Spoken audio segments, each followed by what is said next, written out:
I'm making absolutely sure that my stream is going fine. Very, very fine. So fine that I don't know if you can hear me.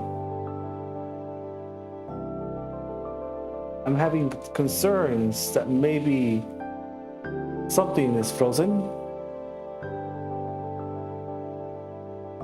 And I feel like I need to update Streamlabs. But let me see how my channel is going.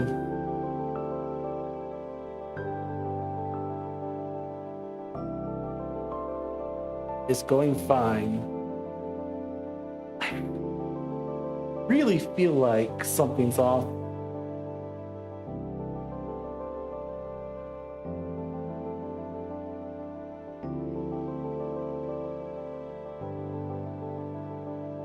I should really start playing either way. What does start form mean? Or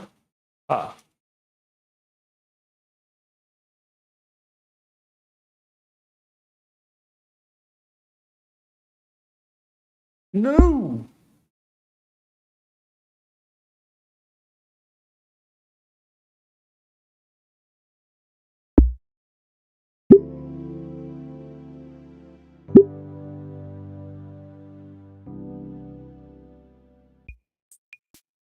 September 25th. It's been nearly a full month and things. Wait, let's just confirm to be sure. Yeah. It's been nearly a full month and things are starting to feel natural in school now. Well, at least compared to my old schools, except now I've actually made some good friends. I'm pretty sure we're good friends. Anyways, I don't really know how to measure out friendship.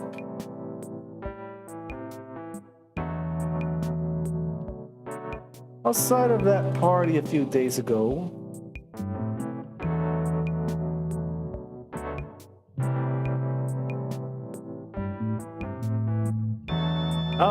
I hadn't hung out with any of them outside of school.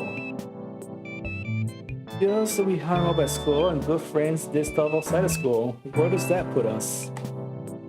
Well, it's still early in the school year. I'll figure out the friendship conversation at some point. It's not like I'm rushing either. Shades! Oh, God! Leave my current thoughts. I realize I'm in the middle of climbing a rock wall in the gymnasium. Huh.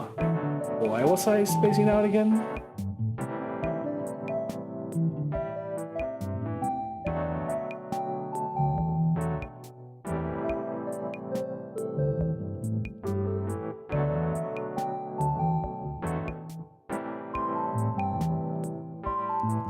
Okay. All right. All the blood is rushing through my head. Let me just write something upside down.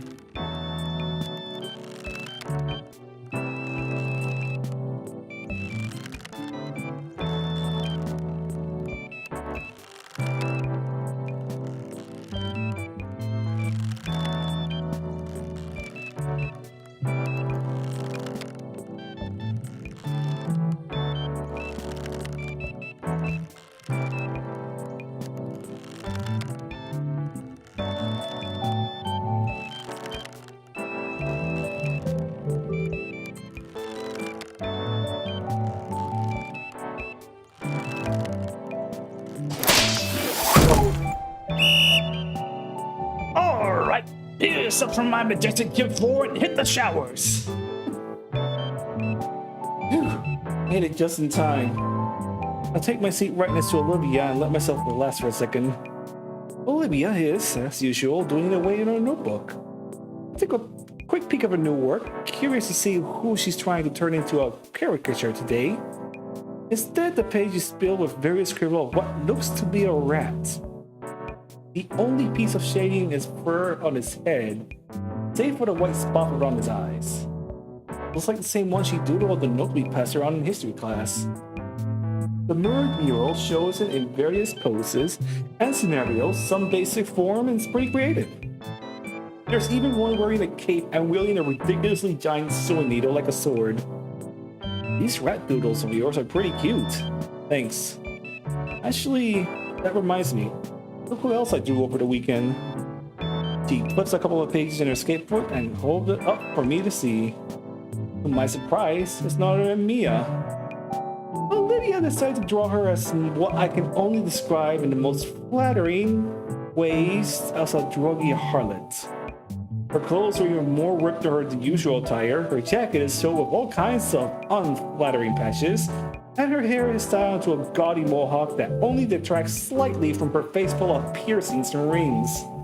In fact, she has a couple of ring piercings in her eyelids to the point that I think it would be impossible to keep her eyes open from the weight. And that's not even getting all to the tattoos of Olivia drawn on Mia's face. I can't help but snicker at the sight. You like? She's sporting a smug grin. She looks my way. I mean, it's funny, but how could she even breathe with all those nose rings? She doesn't need to. She's full of hot air already.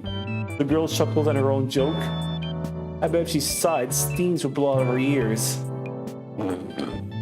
Yeah, she stopped around uselessly and then do nothing else. It seems like you have a good idea how she works. It's just predictable, it's not rocket science.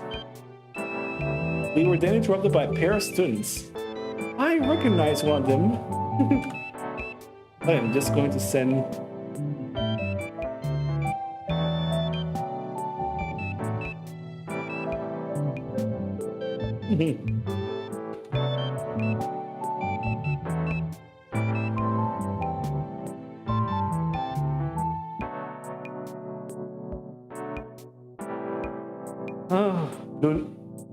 Yo, Inko, Nulara, my Humi. I saw that what you submitted to the contest and I love it. It was so good I had to show it to my friend. Yeah, man. I just had to come see what Make Nala told me about. And when she told me, I was like, oh my god. I just knew you had your artistic spirit. It's pretty damn fantastic, especially for a newbie. I'm a bit taken in hand by her backhanded compliment.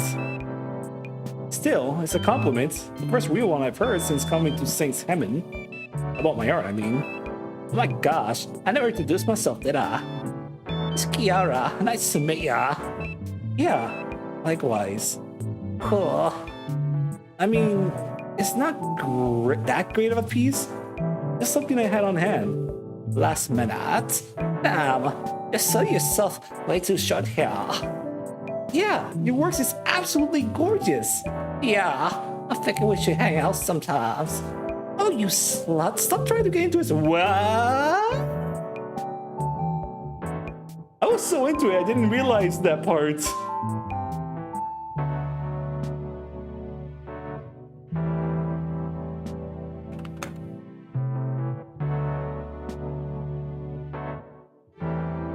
Oh shit, the bell's ringing soon.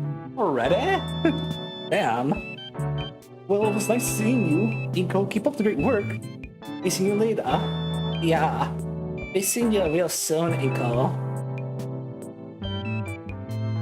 I can't help but smile as my new friends. I waved goodbye and they depart. A early feeling of joy washed through my head as I replayed the words of praise repeatedly.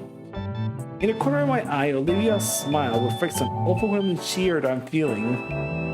But it seems to vanish the moment I look away. It seems like you're becoming the talk of the school. I mean, I hope I get some positive feedback about my work. I didn't realize it would be that good. Olivia chews her lip in contemplation before turning to me. Say, Inko, can I see your submission? Sure, give me a second. Luckily, I'm prepared. As not only do I have my portfolio drive, but I'm finally set up a cloud drive for it. It's as simple as opening up an application on my phone and swiping to the exact digital copy that to represent to Olivia. Ta-da! Consider it my magnum opus. Magnum opus! I finally got to say it. You keep a copy of it on your phone? I got my whole portfolio in a cloud storage. I thought it was good practice for a couple of artist blogs. What do you think? Oh. She squints at my phone and she does her best to formulate her opinion. It's nice. The compost is really something. You mean composition? Yeah, that. You did great, Inko. Ah. Getting a compliment from Olivia before my work feels a bit alien to me. But maybe, just maybe this was the start of something new. Yeah, I can almost feel it now. Incognito. Ace for... Incognito? That's literally your full name? Incognito. Ace photographer. Capable of capturing masterpieces through a photo lens. Yeah. That has a nice ring to it. Olivia must see my self-congratulatory grin because her own drops. Alright, you did good. Don't let it go to your head.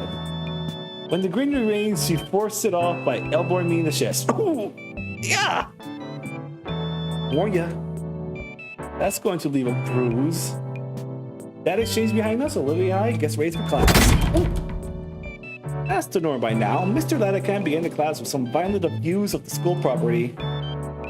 Good morning, good morning. Now settle down. I've got announcements to go over. I sit back in my seat, suddenly feeling the spot where Olivia smacked my cheek. Yep, bruise. Sheesh. As the pale Python continued on reading from the announcement sheet like he did every day, I found myself lost in my own thoughts. Nothing else really happened that I consider out of the ordinary. Things are new, like the school itself, but it's starting to become mundane.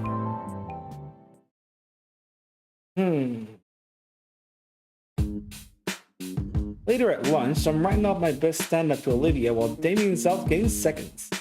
Liz had retreated to her usual space in the rafters. And then he said, "Oh god damn!" Olivia's hands flies to her nose, trying and failing to contain the snort-filled laughter.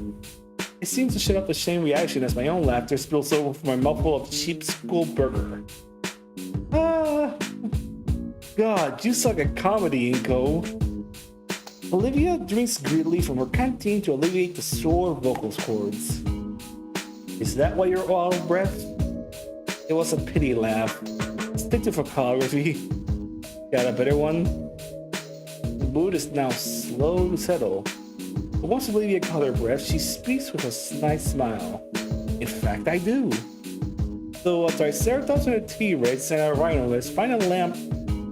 Her mouth clench shut as her eyes goes wide. Perfect. I was looking for you two.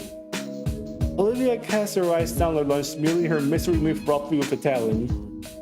Hey Ben, what's up? I figured I'd come by and congratulate you on your photo submission entry. This again? I mean, it is my best piece, but all the praise for it is still surprising. It's exhilarating, all these compliments and everything. Thanks, man. Maybe I'll be the winner of the contest. What do you think, Olivia? The Green Gator girl flinches. Ben shakes his head. Also, Olivia, great crush you here. For several Scalar wanted me to remind you that you need to clean up after yourself. Leaving messes in classes can disrupt students in other periods. Scalar said that? Why not tell Olivia herself? She's busy and tired of reminding you. Olivia scoffs at the mention of our principal. It keeps her mouth firmly closed. It must not be that important then. Inko, I just spent my entire second period cleaning up her mess because she's not taking anything seriously. I'm not supposed to be Scalar Errands boy, and I'm certainly not supposed to be a personal janitor. I let a frown to Olivia, giving Ben the silent treatment. Is it wrong of me to think of her more open with everyone else as she's with me?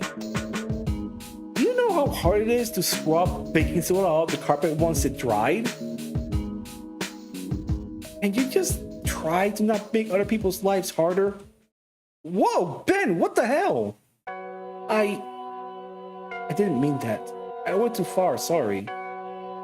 Olivia tries shooting me with an indifferent gaze. It cracks into embarrassment when I don't return it. Ben's comment is really uncalled for. You can't just stand around if she's not gonna defend herself. Come on, Ben, leave her alone. My point's being, Olivia, this is completely ridiculous. I expected better from you. Expect? How can you have expectations for her? Okay, that came out a little wrong. Well, I expect her to do the bare minimum and not waste my time. Olivia doesn't bother looking at Ben. Instead, she's just looking at me with that sad face until he quietly wheels away from us. I think I went a little too far there. He pushes his brow and sighs. I left standing there with the student council president wondering what I've done to earn me Olivia's ire right now. That bad? Mia really wanted me to have lunch with her today. She's definitely gonna give me an earful after school. He glances his phone and grimaces with the notifications. Spoke too soon. Just give me one now. You should probably grab your lunch while she's still time.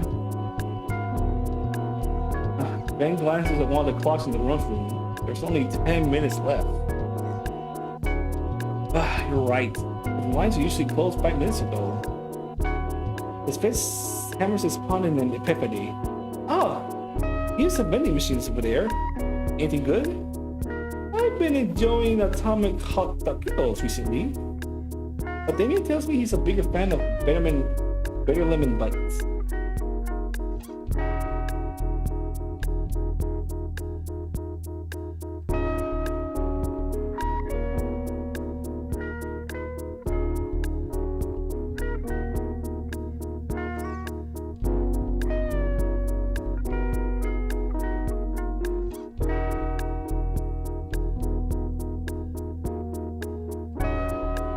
Ben gets up from his seat. Alright, I'll go check. Let's... One of his feet gets caught on the stool, and he stumbles head first. Right into Damien's tray stacked high with mystery meat. Boom! He face plants right through the tray on the floor. On the bright side, the mystery meat cushions his falls. On the dark side, the mystery meat cushions his fall. Whoa! Ben, you alright? I jumped from my seat and got to help him up. Ugh. Instinctively, I look around the cafeteria. All eyes are on us. I can hear it starting. Various murmurs about the safety of the student council presidents murmurs and then start breaking into jeers. I know how the song and dance goes. It's over for Ben. Gets up and dusts off his blazer. Not exactly what I meant when I said meet and greet, Damien. Oh yeah, you're right, sorry. All of a sudden, the cafeteria shifted over before my eye. The jeers were deflected into general amusement that permeated throughout the room. Once the nearby student stands up and hands him a few napkins to wipe his face off. Hey, thanks. How did he manage to stay composed while covering the school's mystery meat? I'm both impressed and jealous. You okay? Thought you could eat meat. Nah. Even if I swallow it, it takes a lot more than that to be an issue. He's fine. He's sort of concerned though. Even if he's brushes out his lunchroom grime, he carries himself with dignity. If that had been me, this guy is some serious quick wit. Oh, there's probably a little more to it than that. Man, I was looking so forward to eating that. Why on earth do you even have that much meatloaf? I asked the cafeteria earlier this morning to let me have leftovers, so now it's gone a bit to waste. He eyes the remains on the floor. Some poor janitor's gonna have to mop that up. Maybe. Don't even think about it. The bell signaling our next class tolls, the fistfights and gang wars cease in command, and everyone starts milling toward the exit. The cafeteria empties, so I can clearly see the bend-shaped meatloaf angle on the floor.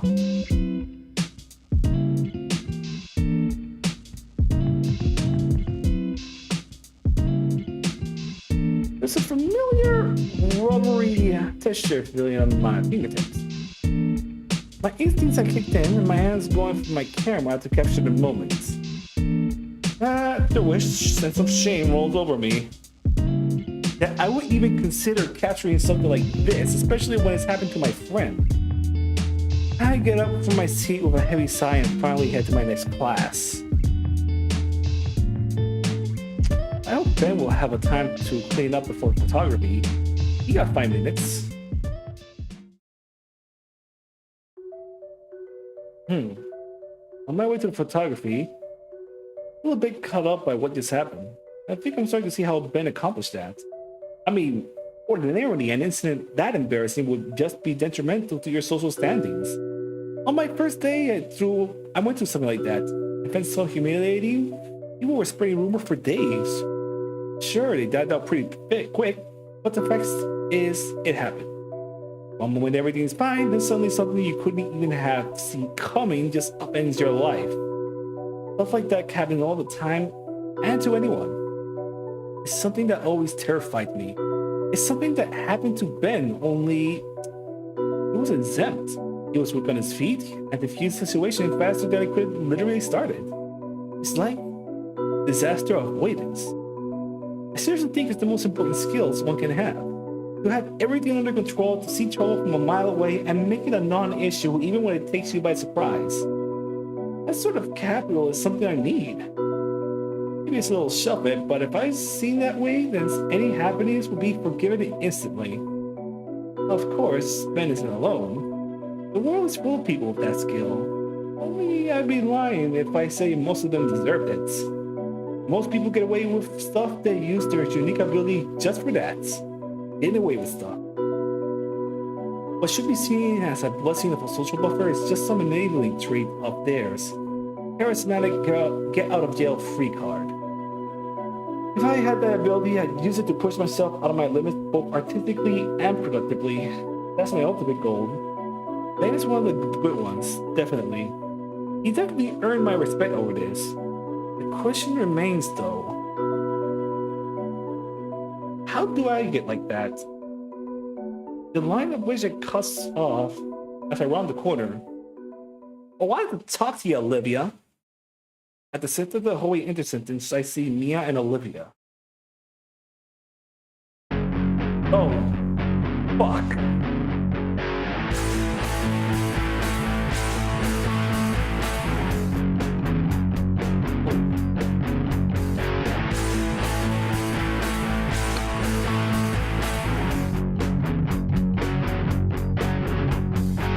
What the fuck? Oh no, Olivia, don't be such a killjoy. I'm trying to be nice here. The grin on Mia's face is jovial as she stands over the wheelchair-bound girl, her tail lazily swaying her eyes to Olivia. Man, I never realized how lethal those spikes on her tail look. After all, it's nice to have someone as talented as Olivia, don't I? Behind her, a pair of similarly smiled Cimmerian girls. Actually, wait a minute. Those two. They're Mia's friends? I mean, she knows her way around the palette of canvas. Right, Lydia? A familiar Picasso here. That's you, right? Can't imagine how useless you must feel otherwise. So glad you're able to put those thoughts aside and pick some things you like. Mia takes a step towards Olivia. Her previous expression is taking a bit of an ominous air. Yet for all that talent and untapped potential, you seem to be like some of the basic yet expected of a functioning young adult. Mia's lips revealing a cruel grin. I hear you've been really dirty, messy little baby. Leaving your stuff everywhere in class and getting all over the place. Your shoes sticking a cute little bit. Yara laughs, jeering loudly at Olivia. Mia snaps her fingers, causing the two of them to go quiet. Still don't want to believe it. Those two, they're so nice to me. What they're doing with Mia? I know them, they're smart. I know that this looks horrible, and they're not the kind of people to punch down like this. But the only time to do this? What's going on? Is there more to the situation? Mia takes another step forward, but figuring out looming over Olivia as he looks down with a cruel sneer on her lips. Normally I wouldn't waste my time trying to single it out. I'm gonna use this moment to make you get the picture. Danny was supposed to join me for lunch, but he had to stay behind to clean up after your mess. You got your issues. You can't ride a bike, whatever. That's your fucking problem. Stop making it mine, Olivia. Or do I need to start being the problem for you? Yeah, does Ben look like your nanny? Well, she does come prepackaged with a stroller. Come on, Mia, that's crossing the line. Not like she can stand up, you know. It's not like she can stand up to you or anyone. What? I'm just chatting with Liv here. Oh, did I hurt your feelings? I'm really sorry.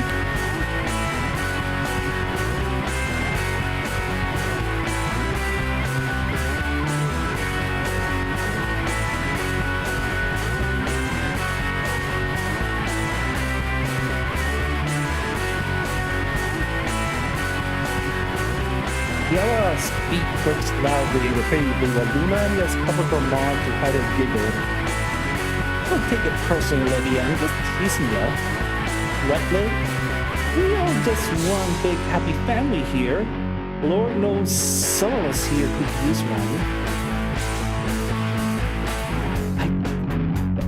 I don't even know how to respond to that. I want to hear both sides of the story here. What history Mia and Olivia had for a confrontation like this? I think I'm getting this upset over her missing lunch with Ben as a stream, but Mia's friend is by her side, completely steadfast against Olivia. Is it that bad? And yet Olivia says nothing to her. She has her head on top of her knuckles and her hand like she would during Proggin's history lesson. There were moments of where Olivia's tail would press on the floor, shifting her chair back to the side. It looks like she was attempting to sidestep the conversation with that muscular tail. But Mia's movement cut off her escape attempts. Mia returns a calm stare. No motion, but the staring contest was a fight of its own way. In the first look, away would lose. Olivia's frigid indifference against Mia's piercing gaze. Kiara ends up dropping her phone to both glare simultaneously. A draw. Kiara, I'll swear I'll kill you one of these days. Olivia takes the opportunity to move past Mia. Mia takes no time to toughen her stance and continue to spew insults. What? Leaving so soon? No response. And so quickly. That's almost normal walking speed. I honestly think you need a cooler nickname to go with your need to speed. Hot Wheels. Instantly, Olivia stops to a squeaking halt. Gone was her stoic face, in place were eyes wide with shock. How the hell? Olivia's pace falters. Mia quickly steps ahead and places a foot on her wheel. Your brainhead, finhead friend told me back in gym class. He went on about how you had it back when you were soiling. How you had it back when you were still soiling in your diapers. Honestly, I think you should embrace it. So say it. Well? Wow! I hate Mia so hard now!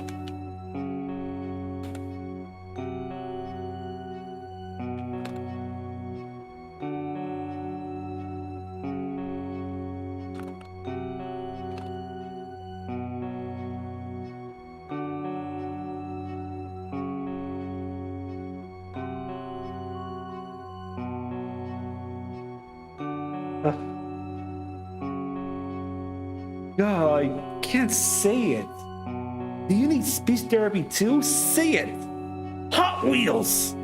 Hot Wheels. See, I knew you could do it. Kind of fitting. I agree with half of it. Olivia's claws dig into her armrests. Maybe that's the nuance. The point is, only half of it works. Mia turns to look at Kiara and Lunaria, eliciting some more giggling from them. I'm sure you wouldn't mind making it cool again though, right? I mean, you were such a winner back then. Mia leans closer with a harsh stage whisper as she glares daggers to Olivia. What's wrong, Hot Wheels? Don't want to talk anymore? And I'm not good enough for you? Even from afar, I can tell Olivia is starting to lose her composure.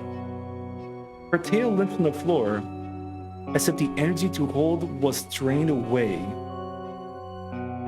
Oh my god. I think this is bullying. I didn't want to believe it, but it's undeniable by now. This is textbook bullying. It's unfair. It's like when you're in the line in the restroom and after hours and hours of waiting, someone cuts in front of you, completely inexcusable. Is this the part where I step in? What do I even say? I have to at least try. It's my duty as a fellow student. Maybe I don't need to say anything. Just present for Olivia against the Horde. And it certainly wouldn't help if I got an even bigger target in my back from Mia. Olivia wrenches herself free from Mia's foot and continues down the hall. The others follow my vultures. Man, I need to think and act fast. My legs move on their own as I cross into the hallway. I instantly notice Mia's already registered my presence and her expression changes. My heart sinks. It's beating quicker and harder. I'm stopped for being indecisive. This... As far as I know, I feel like I want to defend Olivia. But if I defend her, would that make her weak? I think for this case, it's so hard to pick, but I think I want to if I pick show support, please give her the strength to not back down.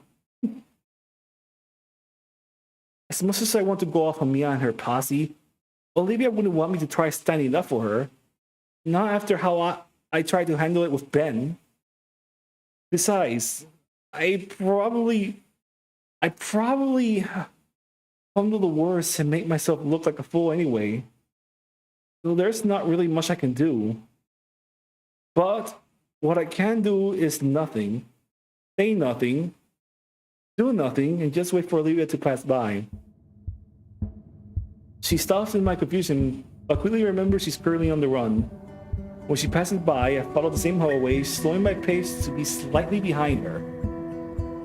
Olivia looks at me with equal parts surprise and dread. I think a part of her feels I'm about to say or do something really stupid. Instead, I merely give a warm smile. To be picked on by that many people at once, almost certainly they're doing no wrong, is terrifying. The moment like this, she should know that someone got her back.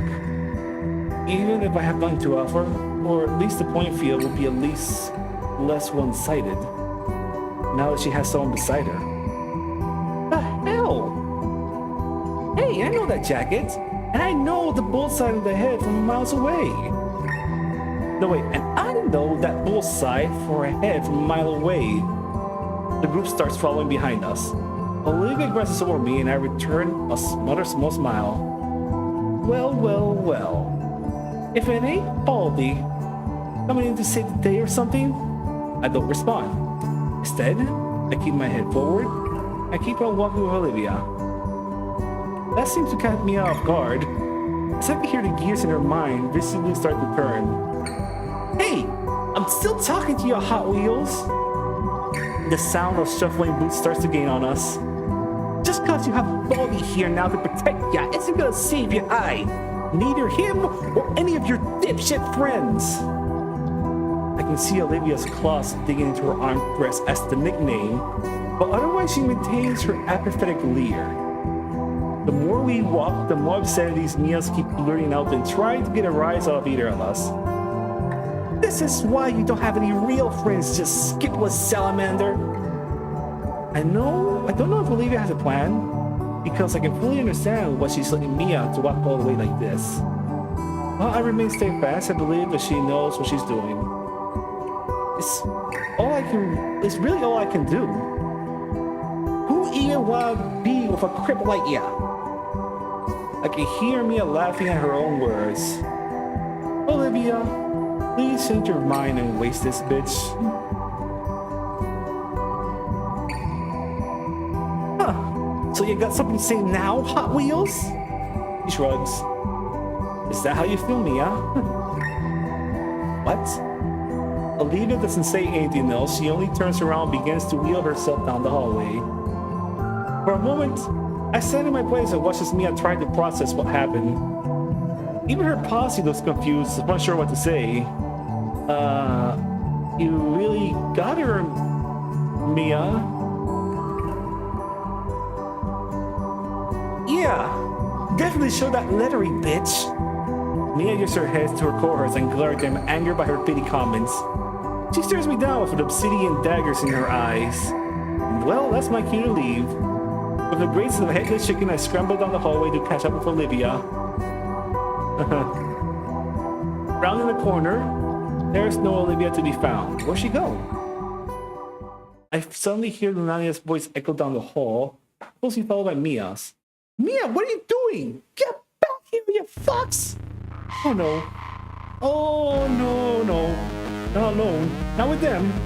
Dread fills me as I hear the pursuing predator heavy footsteps approach me. I'm grabbed from behind. I'm dead. Whoa! Suddenly I'm violently pulled aside, right into the school elevator by the collar of my jacket. Oh, thank God it wasn't Mia. She jams the key into the slot and smashes the button to the second level. As the door closes, we hear Mia roar out for us. Next time I see those two again, I make sure that oversized Q-War has to use that wheelchair of hers instead. Thankfully, the elevator closed shut and the car jerks upwards before making it absent. I never knew to feel grateful being this death trap. As I catch the breath I have normally held, my eyes align with a pair of silver 17 eyes. I appreciate what you did for me back there. I'm surprised. I'm not sure what to say back, really. Instead, I smiled and nod. In return, she gave me half a smile before recomposing herself. You should roll with me to the elevator now. How come? Well, you just became enemies with her. If she sees you, you'll be a wad of gum under her boots. Oh, joy. Yeah. Your best bet is just to avoid her now. This way to stay out of the hallways. I appreciate it. Don't mention it. Wait, the elevator was stopped for Mia from beating the snot out of me in the entire rest of the school? Yes. We hear the small electronic ping of the elevator as the doors slide open. Oh boy. Well,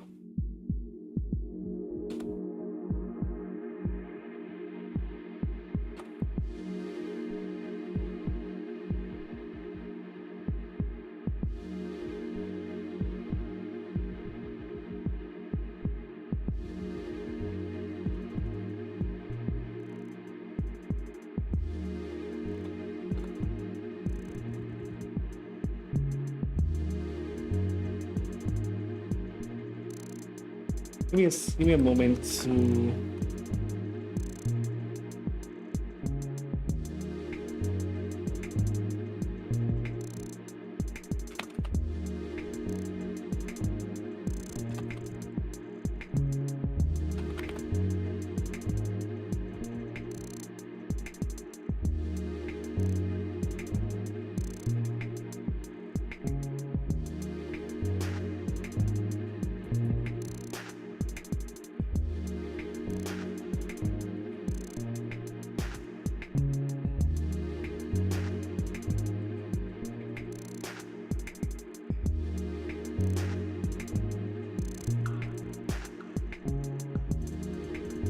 Froggy continues prattling on about some sort of experiment, but most of my attention is on Olivia.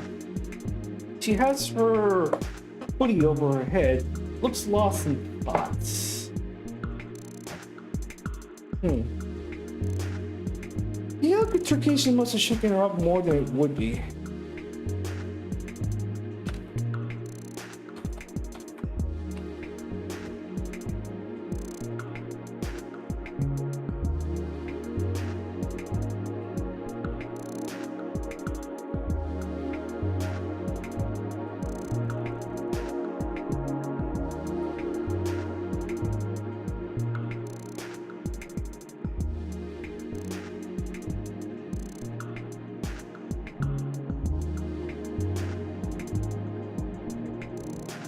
Part of me wants to ask if she'll be okay, even though I already asked 3 times already. But the last thing I want to do is prod at her. Soon enough, the class near its end.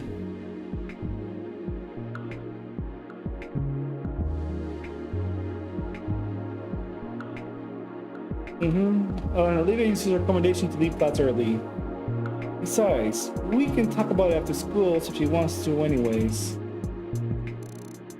The more I think about it, the more I realize I had my first real confrontation with a bully at school.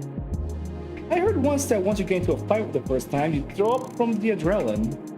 No fists were thrown, but I feel about the same right now. I wring my hands together, tried steadying them. Jeez, I'm a wuss. I stood up to me with Olivia, and I ended up with this mess. The final class ends and I'm set free for the day. Looking on St. Hammond's main entrance, I'm surprised to see my friends all together as a tight-knit group. I usually don't see any of them after school. Soon they left as soon as the bell rang. Hey guys, what's going? Inko! Dana looks exceptionally worried as he glances at me. Inko, you believe me, right? Pardon? Olivia's flare with an exasperated snort. I didn't mean for any of that to happen. What's the matter, Damien? When Mia asked about that nickname stuff so long ago, I just blurted it out. He didn't say she used it for something so unscrupulous. I'm ashamed it took me more than a moment to figure out what was happening. I guess Damien feels culpable for what Mia said, but why? You don't know what that word means. Who cares? Inko, really, I didn't mean for any of that stuff to happen. Hey, I believe you, man. Your heart was in the right place. Olivia told us what happened. With Mia, calling her some nickname. Damien leans back to an unresponsive Olivia, her hands spread in supplication. Liz said you were there. She said you were there too. I was, yeah. Olivia, you loved that nickname back when we were kids. Damien's words were dismissed with a roll of her smoky eyes. You really didn't mean it, Olivia. I know already.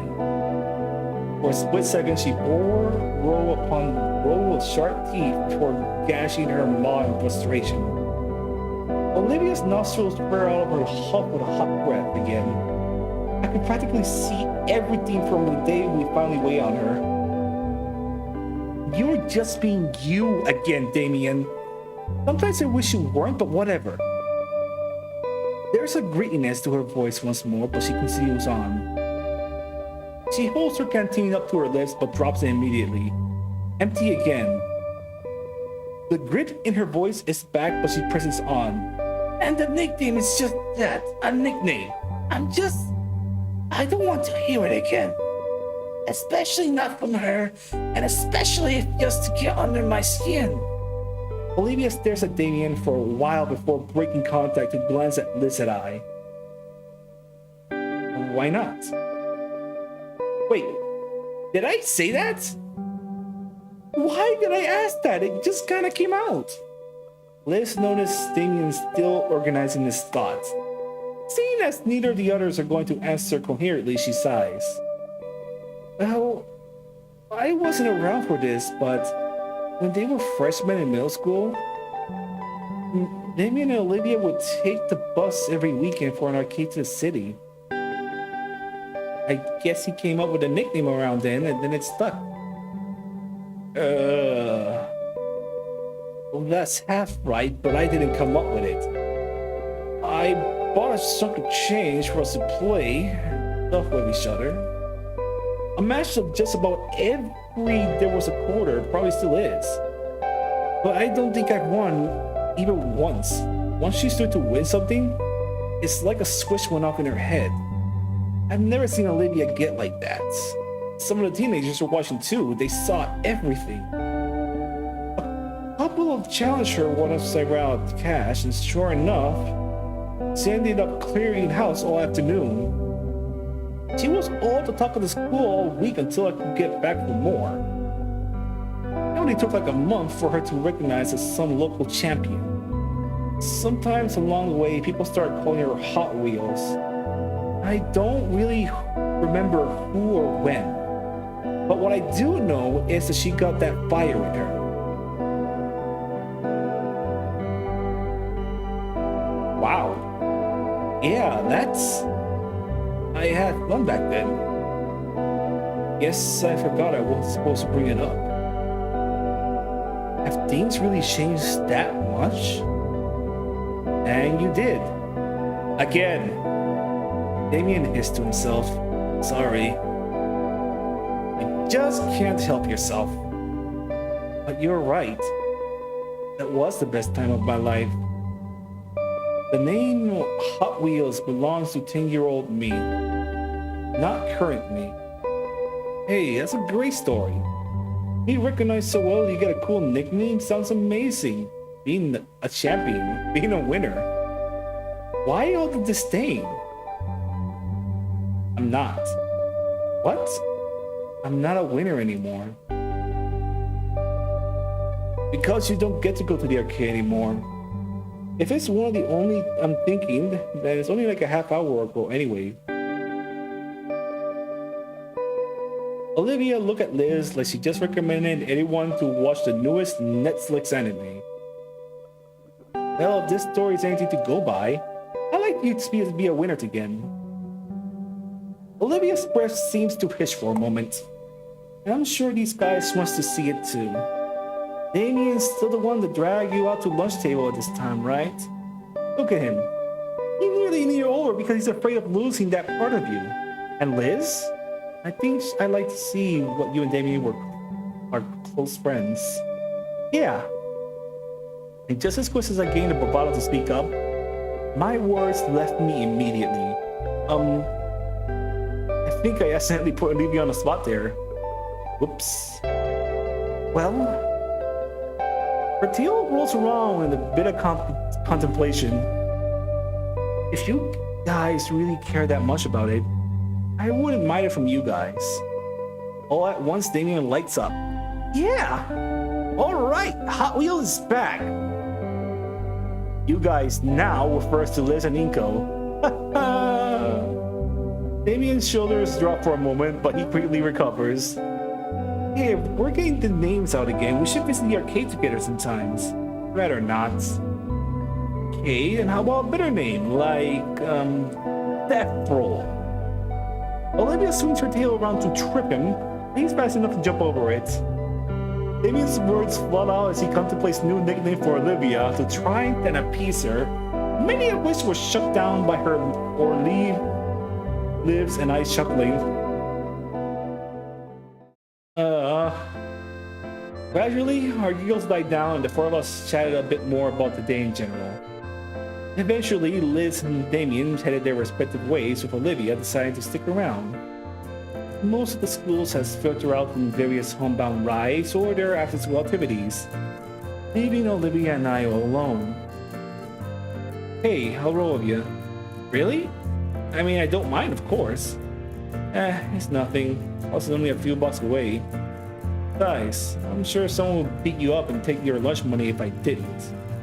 There's plenty of time to make the next train, so the two of us take it easy. The sun finally managed to break through the autumn clouds, making the walk almost unreasonably warm. Man, I thought the last day of summer was weeks ago. Huh, it was. Don't mind staying at warm longer though. Feels pretty great to me. Olivia gives her share an extra hard push, letting herself lie by unladen for long enough stretch for her arms to bask the sun. I might have figured you liked the heat. Oh what, because I'm a dino? No, not like that. Just playing. Relax. You're pretty touchy on that stuff, aren't you? The two of us finally making a train platform, nestled as if off the main street. I can see the train a few blocks away. Our walk time up to the arrival perfectly. I just think it's important to be educated is all. Even if you're what, the only human at our school? Olivia flashes me a cheeky grin as my train pulls up. I got to admit, her mischievous nature is a little infectious. As the train doors open, I leave Olivia with one final jab, something I know she appreciates. Hey, whatever you say, Hot Wheels. I nearly dodge out of there, slashing claws and stepping smartly into the train as the door closes. Inko, you son of a... Get back here! As the door dings shut behind me, I can see the irate and still blushing Olivia waving her fist as the train begins to pull away. Still giggling, I manage to squeeze myself into the seat next to the yellow-scowled woman smiling faintly for hot dogs. You know, I may pay for that comment later. But the look on her face was totally worth it.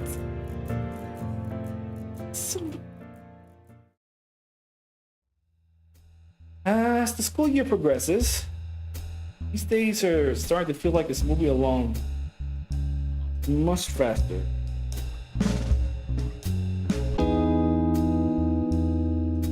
As part of me may be the change of the season, however, a slight change may be. While the calendar says officially fall, the only thing I really noticed was the increasing number of clouds in the sky. Better safe than sorry, which is why I bought my fancy compact carbon fiber umbrella. Still, things are starting to be the routine for me in the mornings. Wake up, throw on my clothes, consider eating breakfast before I realize I wrecked my stomach, walk to the station with a feathered light umbrella on my hand. And wouldn't you know it, I ended up having another chat with Mr. Ferris in the right school. Hello, Mr. Nito. How are you this morning? Doing fine, sir. Thank you. How are you? I'm doing well. So, my niece told me over the weekend that you and Olivia were in a predicament. Yeah. Olivia was being picked on by... someone. Well, it's not a problem anymore. I see. Well, that's unfortunate to hear. It's strange considering the substantial funding the school gets for anti-student harassment programs.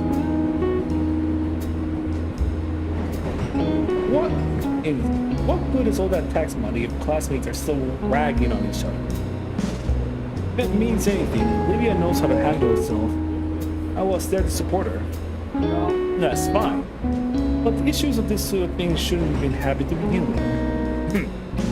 That aside, this has been somewhat enthusiastic regarding Olivia's. She's surprised at how animated she's gotten. Ever since that get-together at Randall Place, I think. I wager you have something to do with it, though. Maybe a little. Yeah, it was certainly rocky in the beginning, but we've been warming up to each other. It's nice seeing a different side of her, even if it's brief. I don't know if I can take credit for that. We all have unique chances to make change, Nico. If you're good at grasping them, then that in itself is something to be proud of. How do you know it's really a change to do anything? He lets out a deep, reverberating chuckle. Well, we'll flip our usual script and let you in on a phrase. A friend of mine once told me if you see a fork in the road, take it. Yeah? Thanks, Mr. Ferris.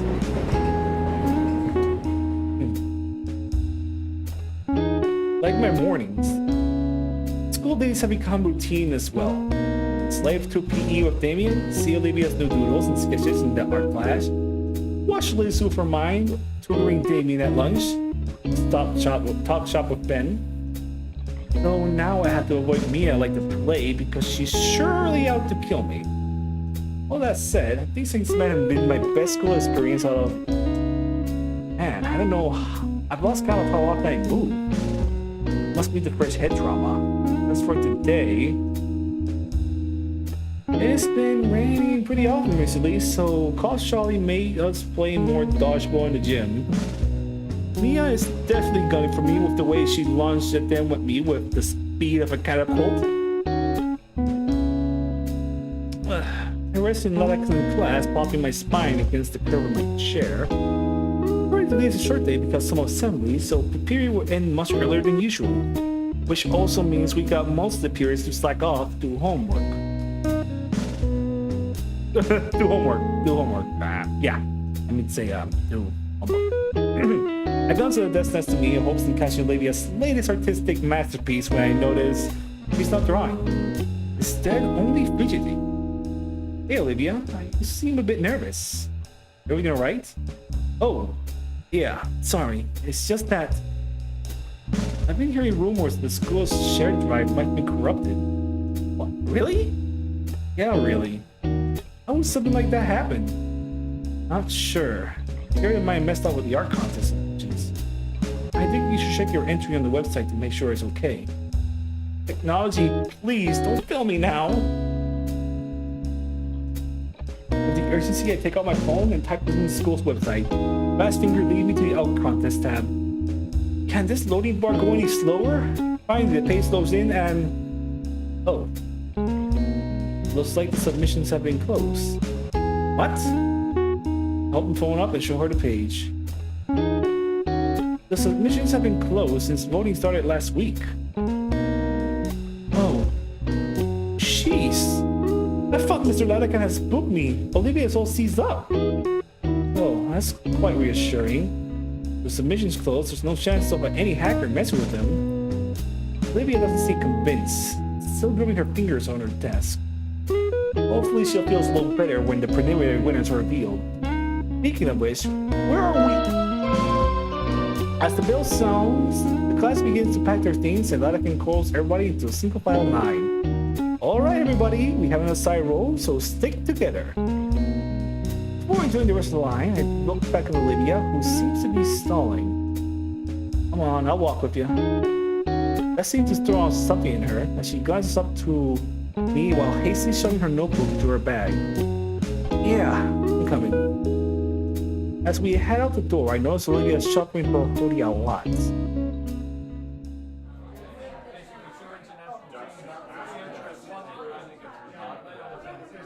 It's not a long walk to the auditorium. Despite Ladakan's best attempts, most of the class splinters off to still be her friends. Having expecting this, he shrugs and makes his way over to the back of the auditorium where the other teachers are. Olivia and I are left to stroll with the crowd, trying to filter out the cramped theater in the school. It's gonna be difficult finding some seats. It's fine, I have a spot. Olivia wheels herself to the pathway, which I follow suit. He heads down this aisle until we met the first row seats. There's a vacant spot where a typical seat would be with a faded handicap sign. Olivia parks her chair to the empty spot, which I take a seat next to her. Best seat in the house, right? Can't complain. As the hall fills with more students, my anticipation rises. Oh man, I can hardly wait for the announcement. So, you think I have a chance? Huh? Oh, maybe. Photography isn't super popular, but... Olivia throws her hand to her lap, staring straight ahead as her voice trails off. I knew that, but I'm still hopeful. Hey guys! I have to remind myself that this is normal. Hey Liz. I can't believe it's finally here. Gosh, I'm excited. Me too. By the way, where's Damien? Hey guys! I'm over here! Damien is in the far back of the auditorium, raving and yelling his hands. No wait. Yelling and waving his hands to the air to catch our attention. He's going to get in trouble for that. Frills! Sit down! Damien immediately stops and takes a seat. With tempered expectations, we both sit in silence for just a few minutes before Principal Scalar walks on stage and taps on a standing microphone. Okay, everyone, got a whole bunch of important announcements to make, so I'll make them quick so we can have an early lunch. As soon as the idea of having an early lunch is brought up, the entire room goes as silent as a visual. I guess when it comes to early lunch, it's serious business. Over the next 15 minutes, Principal Scaler goes over the important events coming up in the school year. Most I would consider standard things like pep rallies or sports teams or big sales, the fundraise, the upcoming field trips, even sometimes some about new clubs being formed, such as the yes. Yaps. It says the Japanese Animation Appreciation Society. Not the best acronym if I had to say. Wait, let me see. It's like it's yaps. I feel like that is insulting.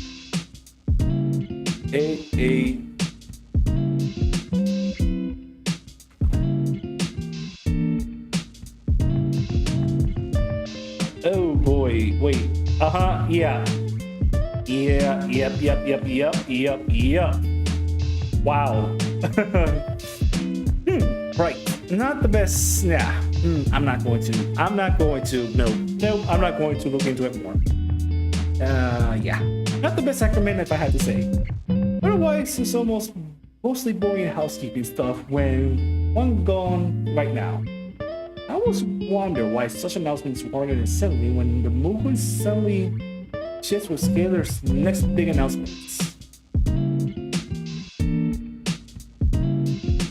Now that we got the main stuff out of the way, I save the best announcement to Mads. Miss Hammond is proud to announce the 5 semi-finalists for the annual Fresh Start Audit. Tears of Flux roar loud enough to make my ears ring. Yet, I'd be lying also if I wasn't decided to make semi-finals. Maybe I was giving myself too much credit, but I really wanted to be among those semi-finalists. You can almost taste victory. I turned face to Olivia and prepared to cheer alongside her, but I'm stopping my tracks when I noticed that unlike the rest of her peers, she seemed uneasy on the prospect. I was scared even.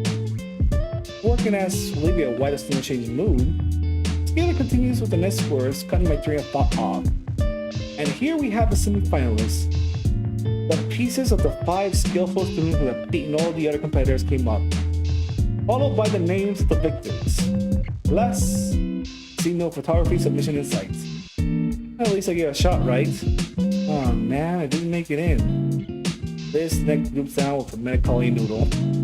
I can't help but feel pity at the bummed out Brachiosaurus. Taking my phone, I see. Tell Liz to come back here, bro. Huh? Liz. I'm sure Kaylin got that handled. Despite my silly mood, I look back to the semi-final winners and can't help but be amazed by them. Each artwork is impressive by their own right. The colors splendidly lovely and the figure is beautifully designed. It's easy to see why they were voted as the winners. The last one is especially catching my eyes. Scenic landscape with the setting sun looks stunning. It's not for the sight of stylization of the skyline and fantastical color palette. It probably pass off as a real photograph with some filters pressed over it. I'm no art critic, but if I live on my masterpiece, it's the best if I order them. Okay. The auditorium fills with the usual kind of clapping one would expect in an event like this. Polite or an undying tone of disinterest, still one person felt compelled to constantly make the piercingly high whistle. We'll be displaying the winners' art pieces from the room 37 if you're welcome to view them during lunch after school today. Neato! Principal Scalar continues the rest of the assembly announcing the other events from the school and minor reminders. That means the teachers start psyching themselves up for the Herculean task of getting some 200 hungry dinosaurs teenagers out the room and towards lunch without anyone getting killed. Principal Scalar finishes and waves out back to them to signal time. Okay, we're gonna start our journey to lunch, so you all know how this goes, so no just going for the exit. Being the first row, we were the first to get up. I follow behind Olivia until we make it to the hall. Hey, Olivia. She stops and turns a bit. Geez, is she still anxious about the sighting earlier? I want to check out the wooden paintings a bit, Noah. Want to come along? She considers for a moment. No, go on without me. I need to use the restroom. Alright, I'll see you at the lunch table then. He nods since starts down the hall following the flow of students towards the lunchroom. Let's see. Well, it's room 37, right? First thing I noticed walking into the classroom is the amount of people checking out the gallery. Well, I didn't expect to be filled to brim with eager students. There is a decent amount of people. About a baker dozens or so. Maybe more will come when they finish up their lunches. While I'm here now, let's take a look at the lucky winners. The pieces are all sit back on easels in the classroom. The chairs are moved closer to the front to give each other its own space. One by one, I take a moment to give each canvas a thorough review. The auditorium screen didn't give the art justice, because now I can take in the detail of each one being up close.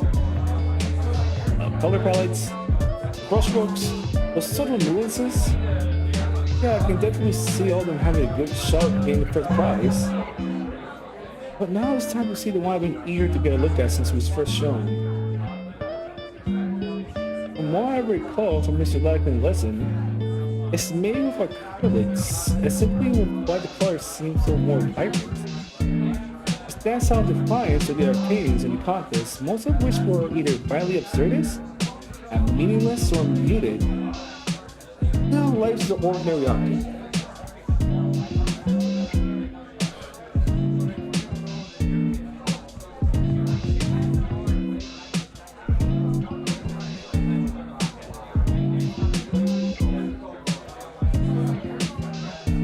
As the middle is specifying colors, the organic lines trying to begin the fantastical dream.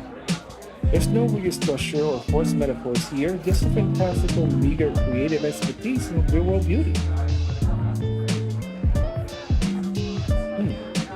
Art. I feel my fingers familiarizing with of ideas of art. This piece that I want to modelize in my portfolio. It has on the winner of the contest. We must find out who made this.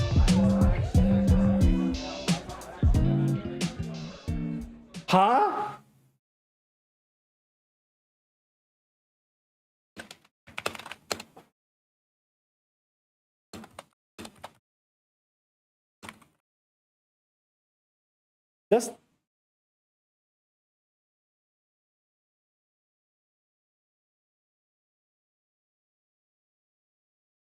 That's a problem. Ah, Inko, I'm glad you swung by. Looks like you're admiring the art character's entries. I told you that St. Hammond's artistic programs were unparalleled. That's not mine. That's not yours. I tried to say more, but the words won't leave my mouth. I spins all his fellow minds to the bottom of the paint in front of me and will watch as he makes the same realization as I do. Inko, you paint this? I had no idea. Your style was so developed, so humble. If I'd known, that's not my entry. It's not? No, mine was a photograph. But what's your name doing on this one? It must be some kind of mistake. A million scenarios come by. They must have got the wrong name somehow. If they did, I think the real artist would come forward by now. There's a missing West was he hacked or broken. But our school checks for stuff like that. If it was, we wouldn't know by now. Then, Inko, you sure you didn't submit someone else's piece by accident? Of course I didn't. Why would I do something like that? You're the only one who could log into your account, Inko. Suddenly, everything stops. My account. Did somebody... Look, relax. Get this sorted out. Just don't panic. And lowers his voice. But Inko, just to be clear, what? You didn't just get a bit of extra help, right? Ben looks through the edges of his glasses, eye to eye. Must be some real stakes in this context. Cheating is taken seriously, especially fraud. Words echoes around inside me. Fraud makes my bones chill. There's ingenuine, faker, Higher. They're all bad in different ways, but God is just dripping with frigid condemnation. No, I swear, I submitted a photograph. Ben relaxes his shoulders. All right, just making sure. Don't want to alarm you. It's perturbing how it will go from deadly serious to jovial like a flip of a switch. You want to be all right? Sorry, I need some air. Hey, feel free. I'll escape I know, okay? Yeah. Thanks, Ben. No problem, take it easy. Ben offers me an earnest smile, beaming at me as he steps out of the room down the hall. After some time, I follow him, shambling down the hall as I try to make sense just what just happened. I thought everybody actually liked my photograph, but the old fire was some kind of expert painter instead. I don't even know how to express it. I feel empty. I thought maybe my hard work was paying off, but I made the right entry, so what happened? Did someone change it? And if so, how? It was such a good piece, too. What was even there to be gained by putting my name on it? I wandered aimlessly through the halls. Then the thought of missing lunch passes through my mind, but there's a different sort of emptiness pervading my stomach. Why is it rattling me like this? Not like I'm in trouble or anything. Ben's helping me sort this out. I'm at a loss what to think right now. Oh crap, Olivia mentioned something about services before. I couldn't see my submission, but was it just that? Was Olivia right to be worried? But duh, why else should she be nervous? My aimless walking leads me outside the principal's office in the gala. There's that one seascape from the start of the school year. The very first painting I saw here, still one of the best. A vibrant cityscape that morphs the greatest treasure of urban planning, a soft-hidden by a utopia, viewed from the eyes of a child. The skies above is a beautiful shade of crimson, with radiant clouds clustered along in strength. The art contest submission was the best painting I've seen, and this one comes close. I can only imagine the accolades she must have gotten painting this back then. You know, for a while, I got to have that experience. I got to step in the shoes of an artist better than myself. Maybe that was the intent. All the praise, approval, everything I've been wanting.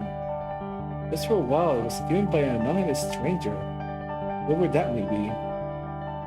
Actually, this gives me a bit of an idea. If I'm clever and Olivia is up to it, this could be a way to get her to show off her painting more. Maybe you would like that. Maybe that's what she needs. I could ask her as a personal publisher so she doesn't have to deal with people. Wait a second. No. Olivia, you didn't. I peeled out the empty hallway. I need to find Olivia.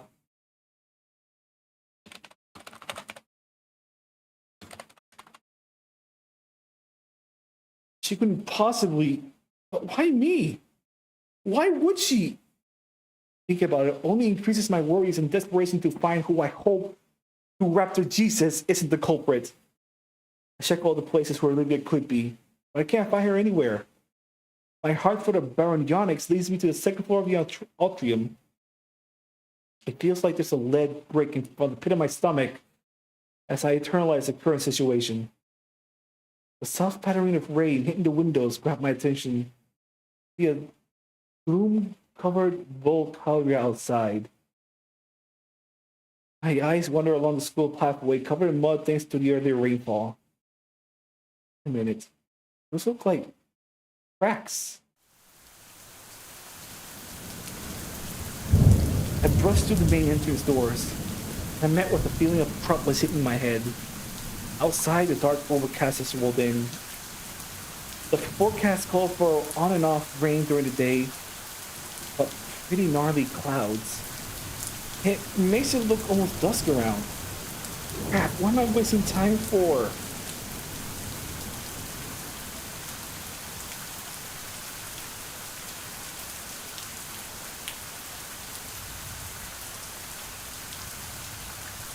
I followed the trail with urgency, feeling the rain would wash away. It goes down the whole pathway. I ignore my clothes,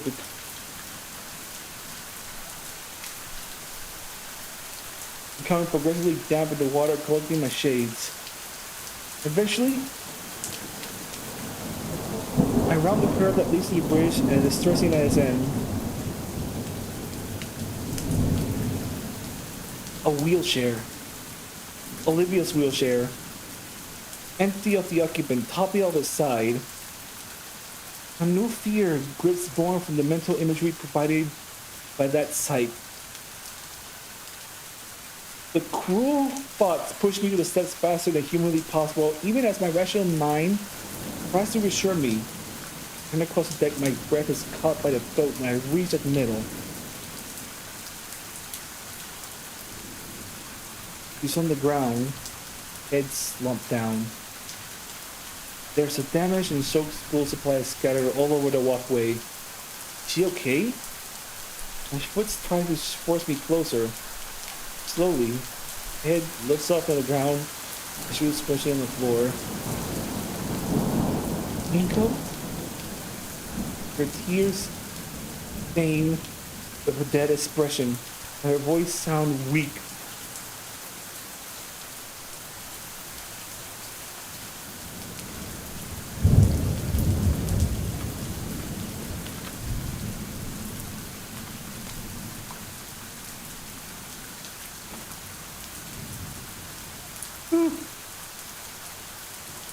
Olivia, I feel like I can finally breathe again.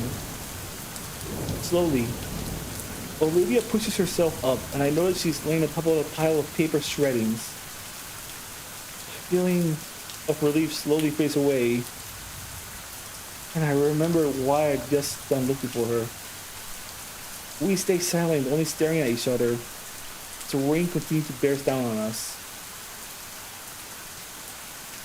She simply sits there, letting herself grow more and more soaked.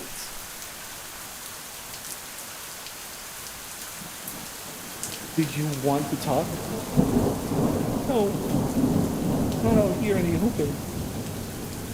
I grab my compact umbrella from my backpack and unfurl it. It doesn't do much to dry Olivia off, but at least she's not getting more soaked. The umbrella is placed between us, the elements against the ledge, forming a personal canopy above us. Here, we're alone. There's space next to Olivia to take a seat. It's odd. We sat together before, but sitting on the ground in the rain, the room just a little claustrophobic. There's bits of pellet melted into the pavement soaked by rain. But torn apart and waterlogged, I can sort of make it out. A tree, a rough sketch of one anyway. One that stood probably in my full submission. So, you did do it. Inko, please, you can explain. You didn't have a choice. What? I know what I did was wrong, but I didn't have any other way. It wasn't a choice to not trick me. Gia boy's looking at me, focusing on the scraps of paper scattered above the floor. It wasn't to trick you, I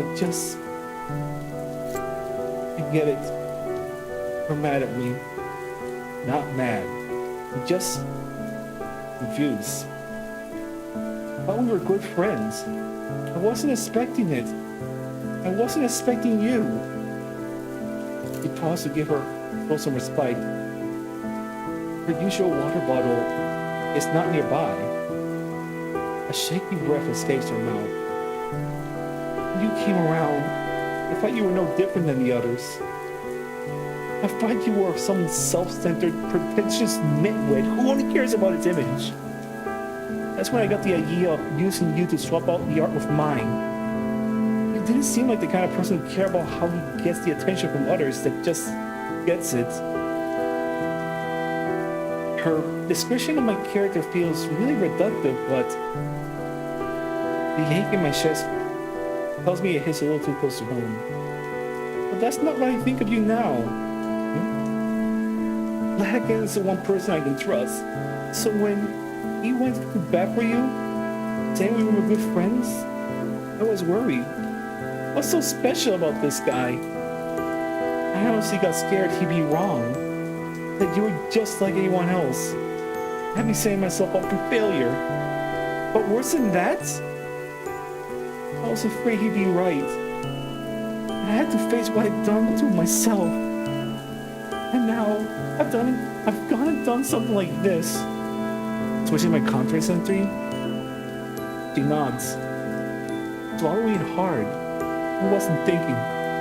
Suddenly, everything was out of balance. Everything I created, all my work, all my own little world was suddenly changing, and I had no control over it. I just had to do something. I didn't know I was doing that. I'm sorry. She stopped to process my words and continues. I knew I'd get caught.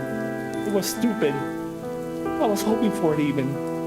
Someone to figure out that it was swapped so it would change and everyone would none the wiser. She turns to face me with silver eyes rolled in tears. I'm sorry. Please don't hate me. I don't want to get back to being the person I used to be. The person who didn't care about hurting you. Her head tilts downwards with a long but violent hitch of breath. Ivory claws extend and grip her knees in the painful display. Olivia chokes back any sound she'd make. Her body shudders with a heavy breath from her. I realized every last defensive barrier she had was completely gone. Olivia laid herself bare, leaving only a crying girl desperately trying to silence her pitiful tears. But why do all this? I'm going to hate myself for thinking this, but she hasn't told me why she did it. I don't want to push the issue too hard. But if not now, when? I want to know. I go through all the trouble.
Why go through all the trouble? What were you trying to accomplish? I immediately read my words as she painted a grimace on her face. On the drives home the mistake she made. Even if I'm on the right to ask, I feel like the villain for pressing her, but out of respect of Olivia's feelings, I stand steady because to back down now would deny her all those people in the past have done. I wanted to see what people thought of my art without knowing that I was the one who made it. Why would you want that? Isn't it obvious? It's always the same thing. Her voice takes a deeper pitch. Oh wow, you're so talented despite your condition. This time, in a higher, shorter tone. Amazing, it's like you weren't disabled at all. Her voice returns. I'm weighed down with contempt. For all their kind words, it always came back with those empty platitudes. It never felt like they cared about me or my interests. It was always just a blind praise because I'm doomed to never measure up their same level of expectations. The worst of it came when I found out I couldn't even fail on my own. The sound of her talons tearing the paper, those heated words.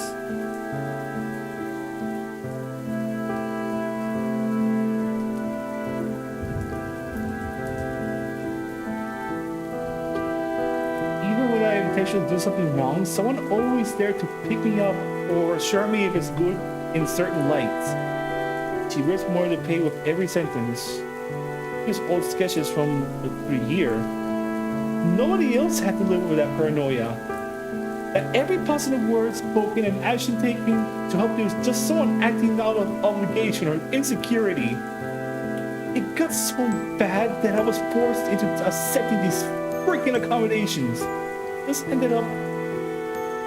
He dropped the remains of the pages unceremoniously. Ended up cutting everyone out. I'm never going to be on top. And I'm never going to be allowed to fail.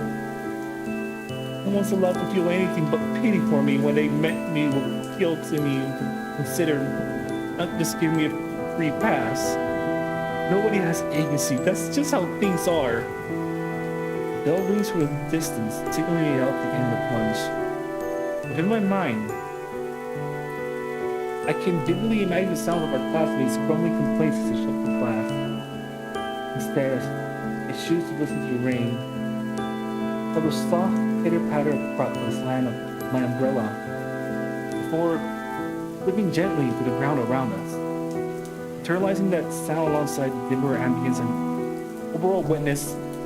I returned the tiny part I'm accustomed to into a near alien level. I wondered to myself if this is why Olivia came out here.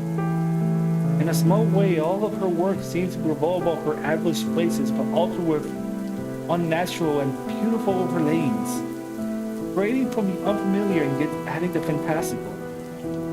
I look over to Olivia, who also seems to be lost in thought. That sounds pretty tough. You're going to be alright? No. Honestly, that's only the start of it, but I don't want to. You want to know, right? I want to tell someone. Anyone. Right now, it's just Ledican. I'm sure he's sick of it. Alright?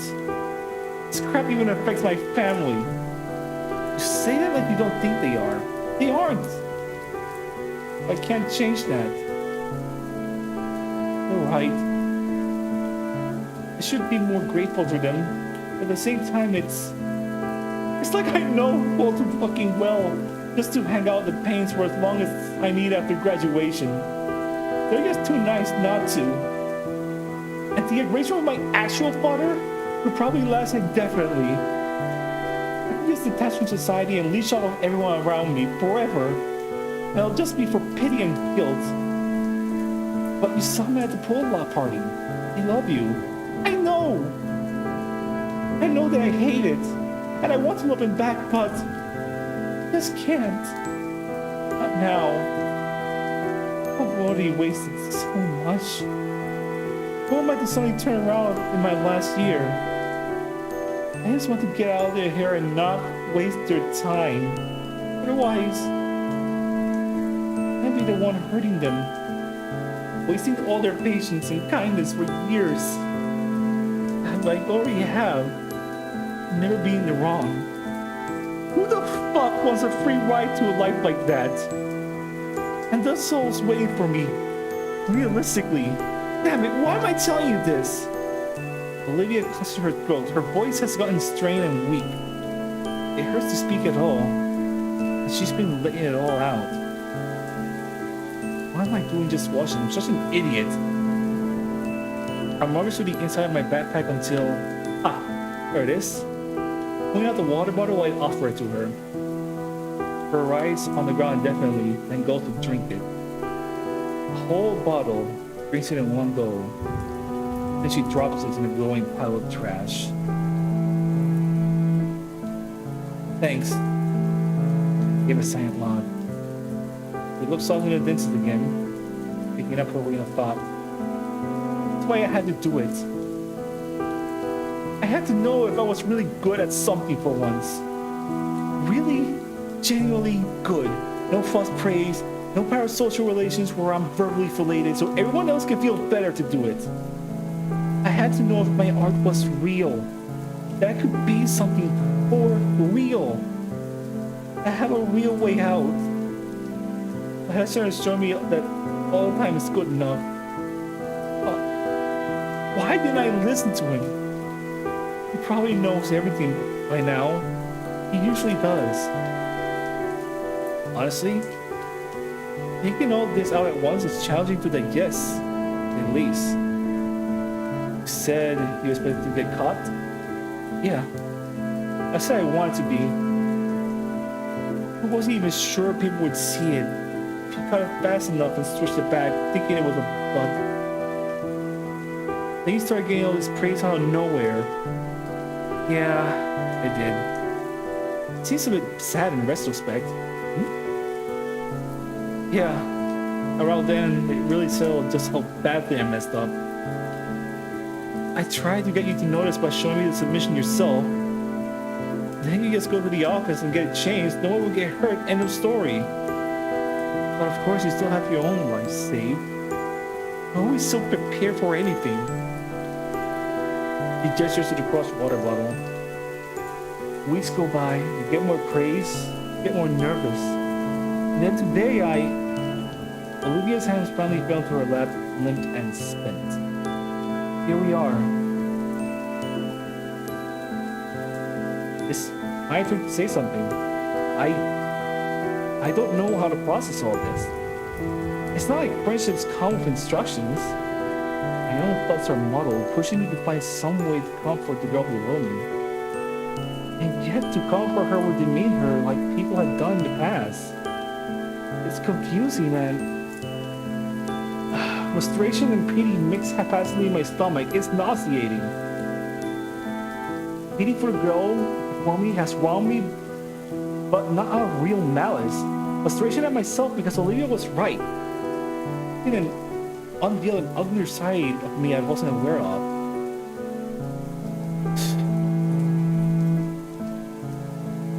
Damn it.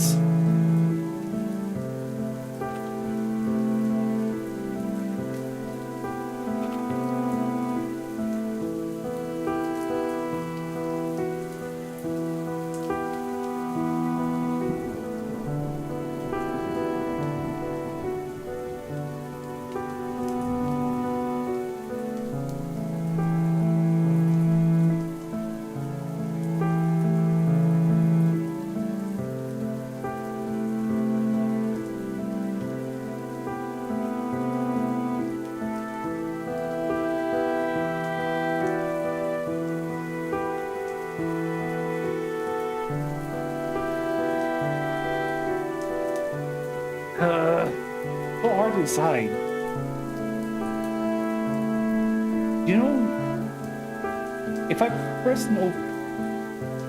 This is a conundrum. If I press no further, she just be proving her point that everything is just an accommodation to her. But if I let her fail, what does that leave me? What can I do? This is a very...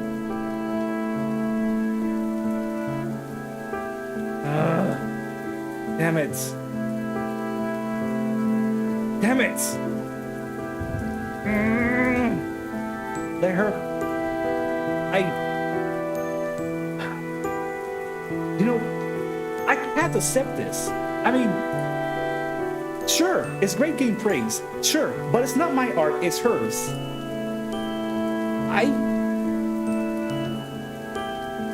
I had to show her that I have some integrity. My thoughts line up what Olivia said earlier in the conversation. You're going to tell Principal Scaler? Olivia flinches a bit. Principal? Why? About what you did? You said you expect to get caught. You can't tell them officially. Anything but that. Olivia sits uncomfortably in her spot. Why not? They found out it's all over. Isn't that a bit strange? Honestly, it'd be the end of you too. Olivia's getting worked up again. New fear starts sparking through her eyes. I don't need to ask. She answers anyways. We didn't talk about it until now. After it's nearly guaranteed to win. With the stakes, it looks like you were complicit. Or worse, like it was your idea. To be a fraud.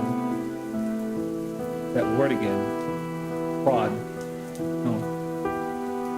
That word all over my record in senior year? When I'm finally about to have a career? Fraud. Fraud. But even so, isn't the right thing to do? I can handle it. Don't worry about me. Please, Inko, no! There's more! I told you I'm not eligible to even enter. Having run before, I got the notoriety and the money. The way piece of fiction of cover of OK and Monthly. And even guess the article was more than a scholarship is a foot on the door. I can't do anything about the money, it's long gone. But everyone knows what I did. I guess those magazines. She closes the sleeve in her hoodie and stares at me dead in the eyes. I need to graduate. I fucking hate it, but I need it. That's my only way out. My only way to actually go somewhere. You're putting all your eggs into one basket? There's no other baskets. This... I can't risk it. I know I carry on about why else everyone let me fail, but this is serious. You can't know. Please. I can't lose everything over this is make. I just can't. Can't. Fraud. God, not that. But it isn't it. Olivia grabs the side of my jacket and janks herself even close.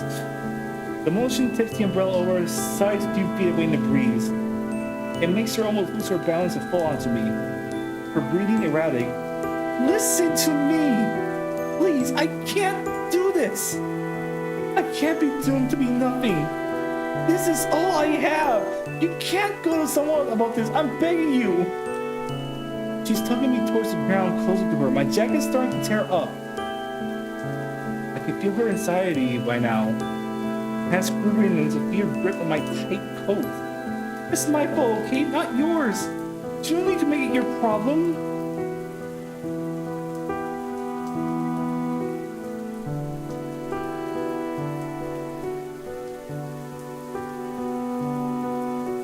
Please. Okay. Nobody else has to know. I have to be our little secret. She exhales and lets go. All at once she slumps down.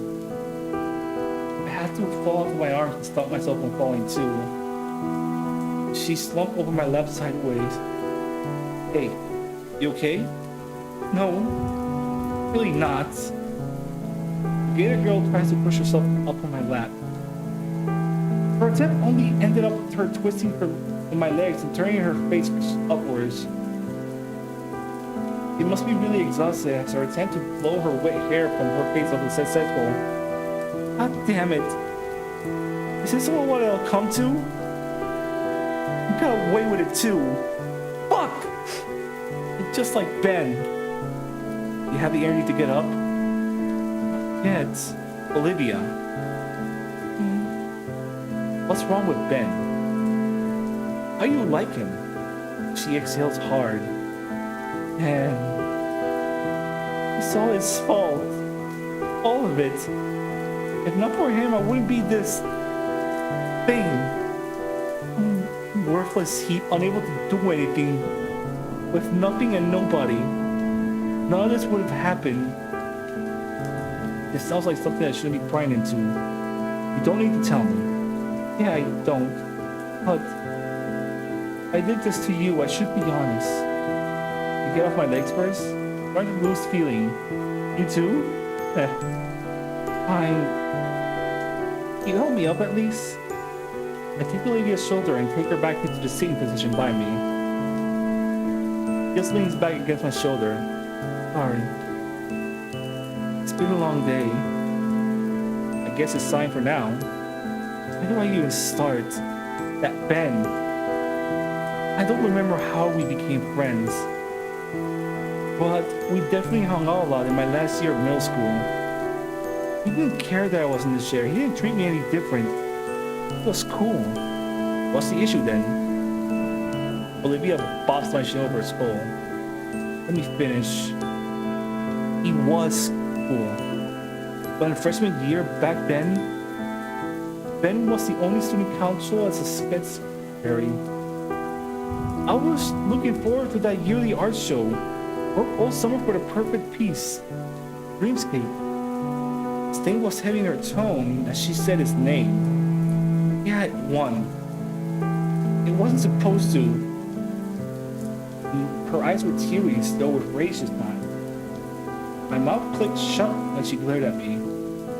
Her eyes closed, and her tone was once again sorrow. Ben advertising himself as my friend like was some part of his own personality. The sigh that escapes her carries years of repressed anger. Even his friends started doing it too. It's like being around me was like an act of charity that made him better. He eventually told me straight up, tell him that. The voice whispered again, but instead of voice of a lampoon someone, it was an eerie face smile to Ben. I'm universally down on my luck. Not even a week later, people walk up to praise my submission. It was the first time in a while I'd gotten a compliment for my work. I thought my submission was gonna win. Exciting. So Damien showed me an article in the school newsletter written by a certain student council secretary. Half of it was basic crap about submissions, and the other half was, wow.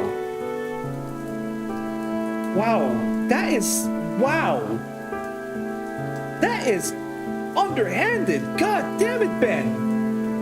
Ben written the longest segment about the talented poor girl in a wheelchair and practically worshipped me for my determination.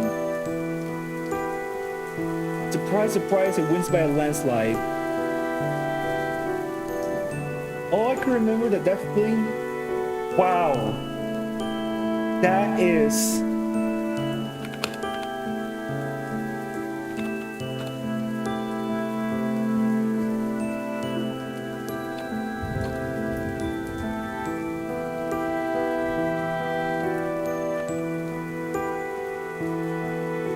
That is... My whole summer, all that effort just overshadowed for what? A safety net I didn't earn. You really thought I was gonna thank him? That was the worst part, honestly. As if I would be used as a stepstone to climb up the social ladder. I couldn't take it anymore. I told him to get out of my life, but he just gave me this look I'll never forget. Genuine confusion. It was like an alien for being upset, but what he said, this is your only chance of succeeding out there. I just want to give it all up. But then, the money, the exposure, his fucking safety net, he just took it. It was right. It was right and I hated it. I really fucking hated it. So that's what between Ben and Olivia. I think there was something, but... Jeez. After that, I couldn't. I shut everything out, everyone out. Everyone was fake. Everyone didn't want to know me. They just exist as... what I exist as. Even my own family. It's all his fault, all of it. Well, what? That's it. That's the truth. I just want to graduate and get away from here, from him. He ruined my life. Because of him. Now, Olivia. I'm Olivia, the poor, sad cripple. That title is forever fixed on my name. Come on. Not true. You're right, it's not. You're Olivia. Well, that's not it. Not Olivia. I'm God's funnest joke. He nods the umbrella back over to us. It goes back into the spot propped up between us. Rekindling the candy shielding us from the elements. Olivia looked at me to gauge her reaction.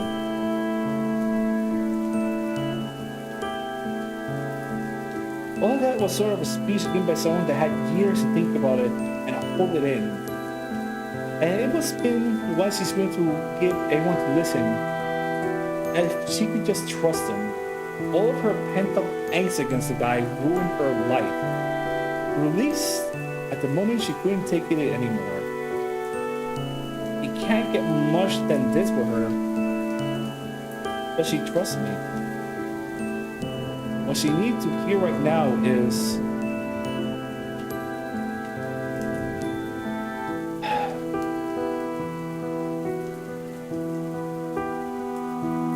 I promise to be a good friend to you. After hearing all that?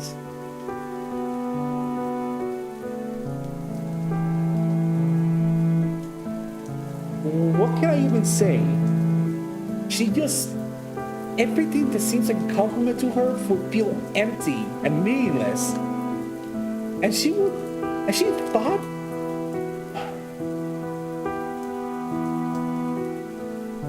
I promise I'll be a good friend to you. Or you can still take back the reins of your life and own to your mistakes.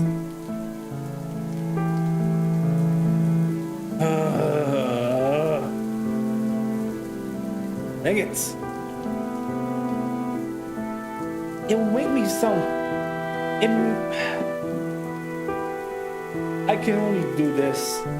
I take my sunglasses off and lean forward, placing a hand on his shoulders. She takes a moment to raise her to new sight and looks at me, anticipating for whatever I'm about to say. You're not a joke, Olivia. All the shit made me into a nihilist. I wouldn't say you're a nihilist, Olivia. Plus, I don't think that word means... I don't think that's the word means. Still enjoy some things. Got a better word? Well, there you go. That's besides the point. Ben did something horrible, but he didn't take your agency. Are you saying that I ruined my own life? Is that it? I know his bubbles took me and she had to argue back. She wanted to get caught in the act. That Olivia looks as if I spat in her face. Just what the hell are you getting at, Inko? What am I getting at? The fact that you can't keep using Ben's shitty choices as a crutch. Her breath catches. You need to take responsibility of your own life. Who you are and what you want to be. My words catch Olivia off guard. And they kept coming unbidden now. You say that you're a nihilist. That you draw these amazing pieces to reflect these realistic fantasy worlds. And you say that no one wants to know you, but you know you have pains, Laticans, Liz, me. Do you really blame any of that on Ben? Even the art contest? Ben didn't jank some evil string of fate and make you swap out these submissions. You make yourself do it. I know it's hard. I have trouble with this too, but please, for all of us, take responsibilities of your feelings, Olivia. Oh shit. Damn mouth! A tirade look at Olivia staring at me, roping against what I said. I hastened in realization and tried to backtrack. Sorry, that's fuck you. Stopping completely. She raised from my shoulder and glares at me. Her eyes are heartbroken. They're enraged. They're looking something to lash out at, but they're thrusting. Fuck you. Fuck you for being right. I know all that, damn it. And you're the second to say it. Her eyes water, and her head returns to my shoulder. Damn it! Damn it, Holinko! I'm stunned as she presses further against me, even using her arms to tuck her legs closer. You and Latican had... Fine. You're right, but... How do I start? I have no idea what I should do. Her voice sounds so weak, but there's a conviction hidden within it. Honestly, she would have mauled me for what I said. What she wants. I can do this. Well, what do you think is wrong right now? You have to be more specific, right? How about Damien and his family? He hums in thought. And then there's Liz too. All of them would probably like to hear your thoughts. Yeah. What would I say though? Whatever you're feeling? Hell. Just be more open in general would be something. I can feel her frowning, but also not against my shoulder. Fine. What else? Mr. Latican? He scoffs. Probably already knows what you're thinking. Yeah, reads me like a book. Probably wants to hear you say it. Yeah, he would. And me too. You got your turn.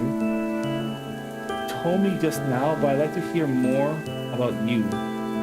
My friend. Alright. Starting now.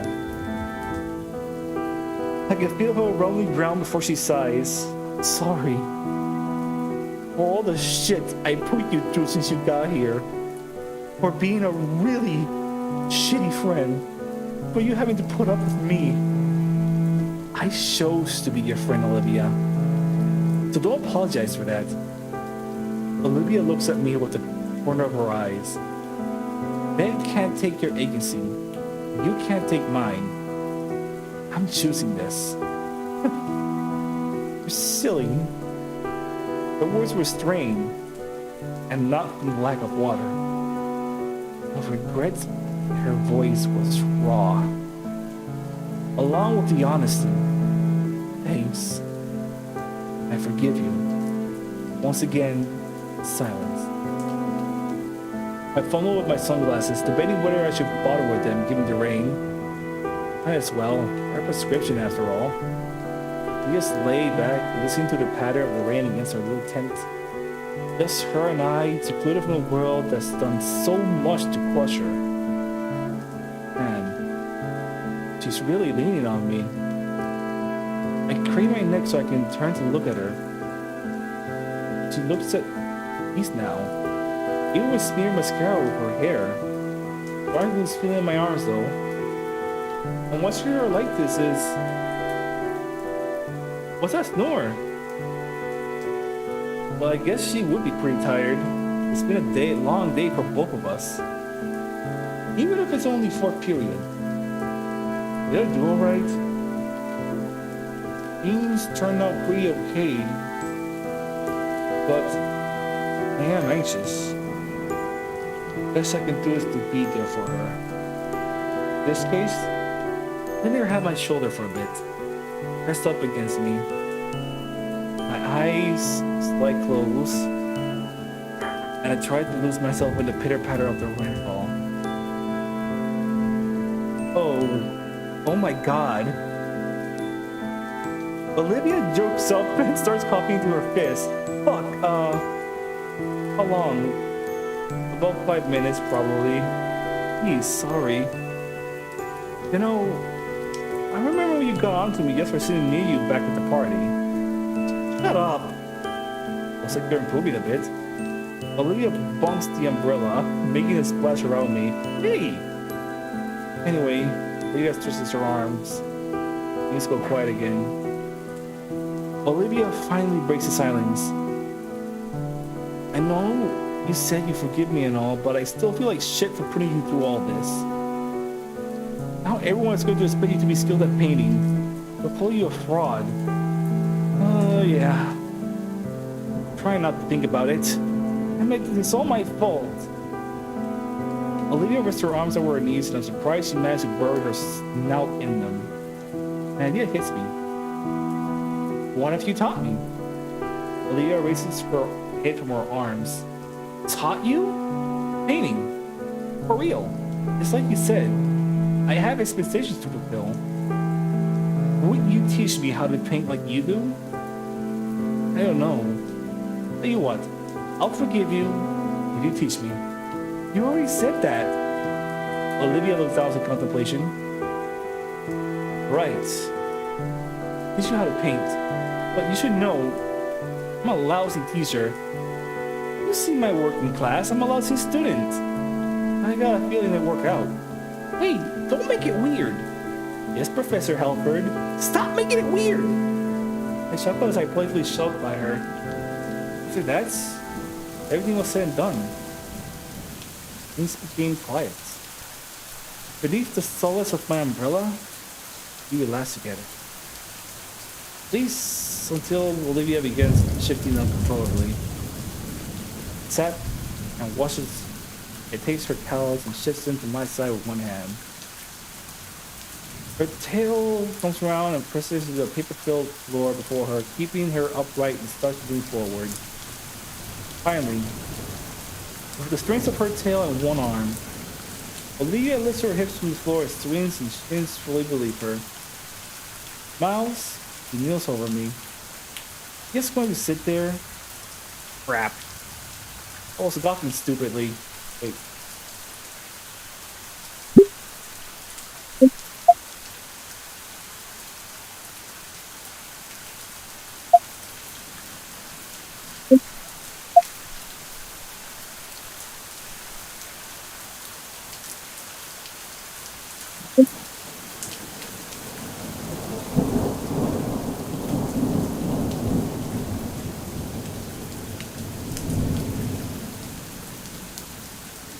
Why is there a voice box? Why is there a voice anyways? I guess I was gawking stupidly. But it's just so fascinating seeing a girl maneuver herself in these odd, practiced ways. Kinda jealous, actually. I wish I had a tail to do something that she could. I press my hands down and push myself up. I don't know why. I thought to stand, but instead I shifted myself into a kneeling position too. We're face to face now. For a split second, I feel the worst as Olivia drew me in for a hug. I don't know what she'd do, but this? I like this. How strong her arms are, how they wrap around my chest feels exceptionally tender. My own arms have enveloped her, returning the embrace in a similarly soft way. Her arms loosen, I draw back. I don't want to take my hands off her. That was nice. Make it weird. Sorry about that. It was the sound of rain falling hitting the umbrella. My ears suddenly picked up a noise. It sounds like squeaking? I looked down and see something in Olivia's pocket. A little beast emerges from its hiding spot with a squeaking yawn, which Olivia offers her hand to use as a platform. Hey, little guy. I forgot about you. Had a nice lap? That's a rat.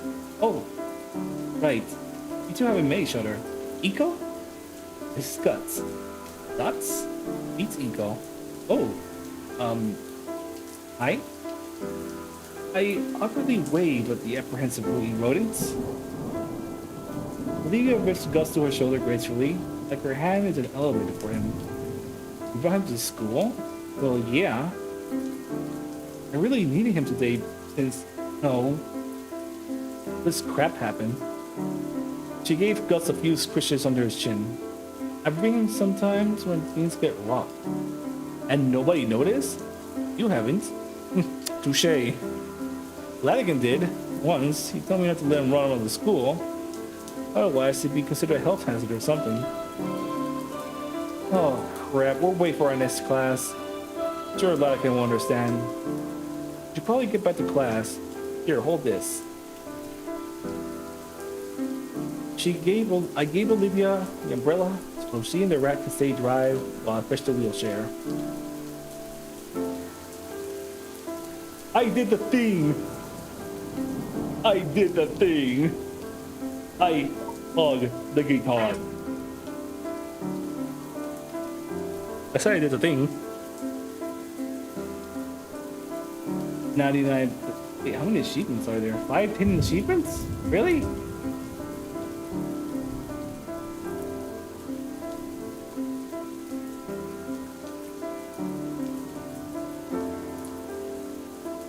By now, I settle into the mud. This mule sure has seen better days. And dusting up the dirt and pulling water is the best I can to make my way back. Thanks. He offers the umbrella back, but I make sure to hold it above her. I kept the wheelchair steady with one hand as Olivia climbed through the seat using her tail to help herself up. We stand in the rain. Silence for a moment.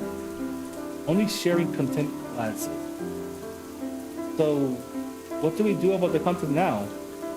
That's a good question. Ben was there when I saw my name on a painting. He already went to tell someone. So, like you said, no harm, no foul. What about your submission? I ruined it. I scratched the back of my head. I wouldn't have won anyways. Just a picture. Oh. I thought it was pretty okay. Hearing those words from Olivia sends a strange flash of heat into my face. Not unpleasant, but then again, those honest words from her really do cut to me for some reason. Thanks. A loud squeak draws my gaze to Gus as he stands atop Olivia's shoulder. You too? A wry smile stretches across Olivia's face. I think Gus is actually saying so-so. Hey! Cut us some slack. Inko didn't have any time to make anything for the contest. Well, he got some high standards. Yep, that's why I've gotten so good. The sheer absurdity of it. I don't know which of us broke first, but our laughter fills the air. Heard only by us, rainfall cuts off all other noises. So, now what? I don't know. I don't want to go yet. Still pretty worn out. A smile crosses across my face. A wicked idea comes to mind. Well, too bad. But I walk around behind Olivia, grinning like a mad idiot. Hey, what are you... Inko! Inko! Her head tries to follow me as I stand right behind her wheelchair. I figured that pushing your chair around is really tiring, so how about I help out? Olivia blushes, look away. Fine, but just for today. Returning to the campus was certainly awkward. Passers-by should just look. It's not the most common scene to see a girl in a wheelchair just push in a wheelchair just to stroll on in soapy wet and tracking in mud in. More likely though, it was because said girl has taken using my umbrella to hide herself from those looks. She was already extremely red in the face. It was a conundrum. Drop the umbrella and let people see her? Or keep it up and draw more attention? I shall name it the Nito Theorem. He's going to kill me if I ever attempt to publish it. But making her way back to Olivia's current class, she usually took still a concealed head. I didn't really have much of a choice. Well, I knew the girl's last classes were all on the upper levels. And she was in possession of the elevator key. And I was in the possession of the weakest knees here in St. Helens, at least according to Coach Sully. So, I wheel her to my current photography class. On the way over, she keeps bending her head, trying to peek at me. It's like she's making sure I'm still there. Knocking on this closed door, the apprentice professor didn't even bat an eye at the poorly hidden girl. He simply stepped aside and let us through. Hey, Ben was looking our way, but I choose to pay him no mind. After everything I heard, Olivia didn't register he was there. Simply rolled back into the classroom and stopped the door into what I always guessed was Latican's supplies closet. You know, I'm an idiot. It's a dark room, isn't it? Our stares from my other classmates abated, thankfully, as our teachers continue in his lecture. Taking my own seat, I focus on Latican. As much as I could, at least my muddled thoughts keep me distracted the whole period. Before the bell rings, Latican stares dead in the eye and he points his stern finger directly at me, then to the floor to signal, "You stay."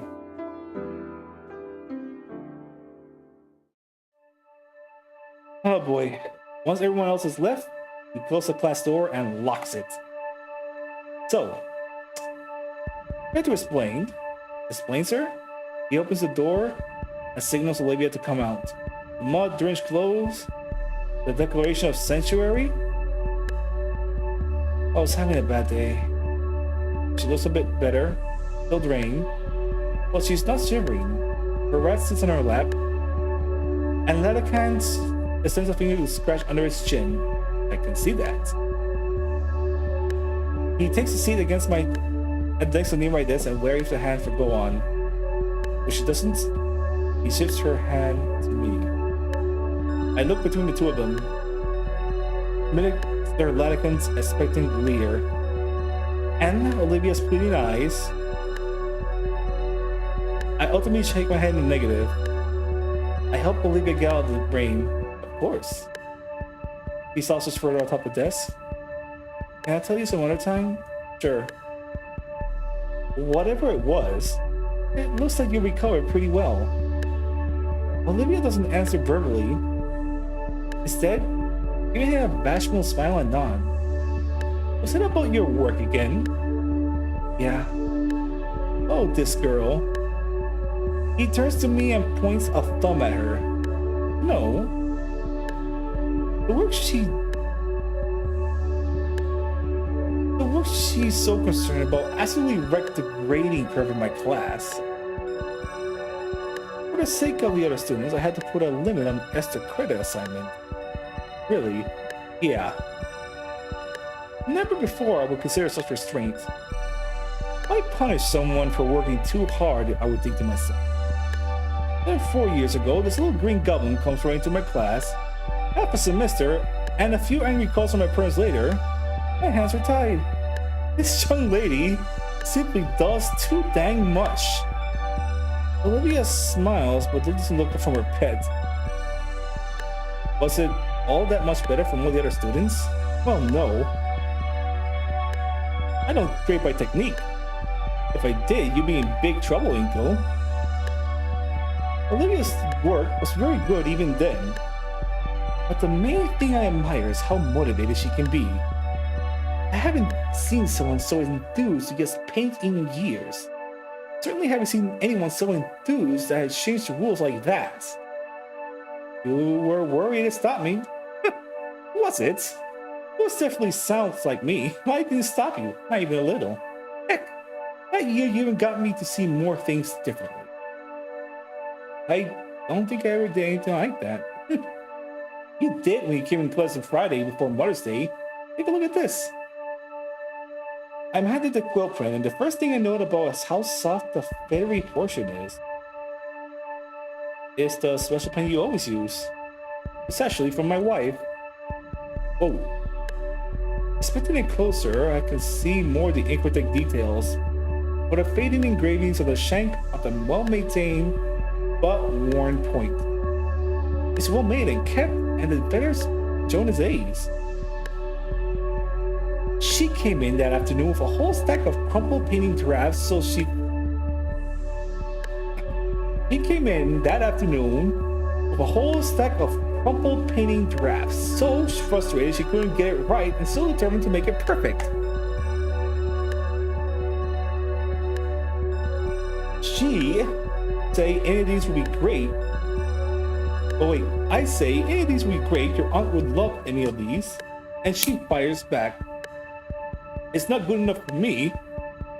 Why would it be good enough for someone I love? I did not have an answer. So I tell her to take a step back and we take a few hours to go over the fundamentals once more. Send her home to try to get it right over the weekend. And Monday, she returns and hugs me first thing. That Friday though, what she said was on my mind. I talked about it all night with my wife, and that morning, I decided to make a shave for myself. My wife was molting at the time, so there was always a new feather, free, our blankets each morning. I took the biggest one, preserved it right, and got rid of help to make it into a real pen. I used it ever since. It helps me to remember to do my job right, for the people I care about, and for my students, for the people my students care about. It's what I think it was that childlike reasoning that comes naturally for youth. That reasoning, it makes a type of innocent, earnest dedication as something I think I lost for a while. Don't give me so much credit. You haven't lost it, haven't you? Good. Don't lose it for me, okay? Okay. Latigan yawns and stretches. You feeling alright to go to your NIS class? Yes, I'm ready. Great. He claps a hand over my back. We should do this again sometimes.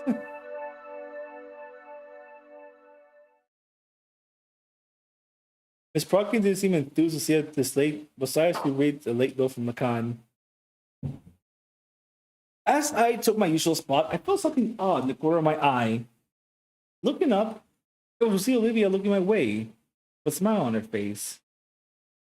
One that spoke so many words, but I couldn't figure out what. All I can do is turn to match it before focusing on the lecture. I think I'm gonna save here. I feel like I should continue tomorrow.